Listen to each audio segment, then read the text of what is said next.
જય શ્રી કૃષ્ણ, જય માતાજી મિત્રો, તમારું ફરીવાર સ્વાગત છે ધાર્મિક તળાવિયાના મિની વ્લોગમાં। સવારમાં સ્પ્રે લગાડીને આપણે તૈયાર થઈ ગયા અને મમ્મીએ આપણને બેસાડી દીધા દોરા તોડવા માટે। ખાવું છે તો દોરા તો તોડવા જ પડશે, એના વગર તો ચાલશે નહીં। દોરા તોડીને આપણે નીકળી ગયા આપણા ભાઈબંધની દુકાન ઉપર વાળ કપાવવા માટે, કેમ કે કાલે શ્રાવણ મહિનો શરૂ થવાનો હતો, એટલે અગાઉ પહેલાં આપણે વાળ ને બિયર્ડ ને એવું બધું સેટ કરાવી લઈએ તો પછી પાછળ વાંધો ના આવે। અને ભાઈબંધ કહે કે દુકાનનો પણ વ્લોગ લઈ લે સાથે સાથે, તો આપણે હોટ સીટ ઉપર બેસી ગયા છીએ વાળ કપાવવા માટે। खुद देखो, ये देखो, है मुझसे कोई स्मार्ट। અરીસો સાફ નથી પણ તમે ચલાવી લેજો અને કોમેન્ટમાં જરૂરથી જણાવજો કે આપણો નવો લુક કેવો લાગે છે। હારા જ લાગે ને હીરો જેવા આપણે તો। કપડાં બદલાઈને આપણે તૈયાર થઈ ગયા, કેમ કે આપણે જવાનું હતું બહાર, તો આપણે જઈએ।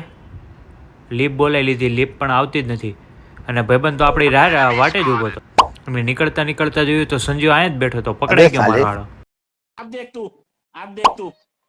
સંજયભાઈની અણી કાઢીને હું ને મારો ભાઈ નીકળી ગયા છીએ અમે ટંકસાળ જવા માટે।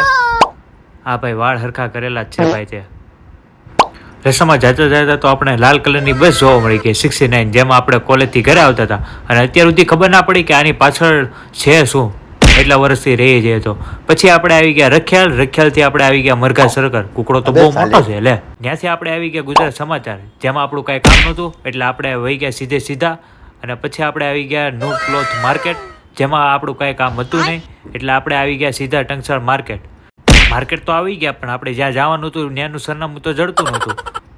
પછી આપણે આવી ગયા માંડ આપણા ઠેકાણે અને ભાઈબંધે બધી જ્વેલરી બહાર કઢીને મૂકી દીધી અને એ જોવા મળ્યો અને આપણે ક્લિપ લઈ લીધી। ત્યાં તો ભાઈબંધે બાંધવાનું કર્યું એટલે આપણે ત્યાંથી સટકવું પડ્યું અને આજનો વ્લોગ આ જ પૂરો થાય છે।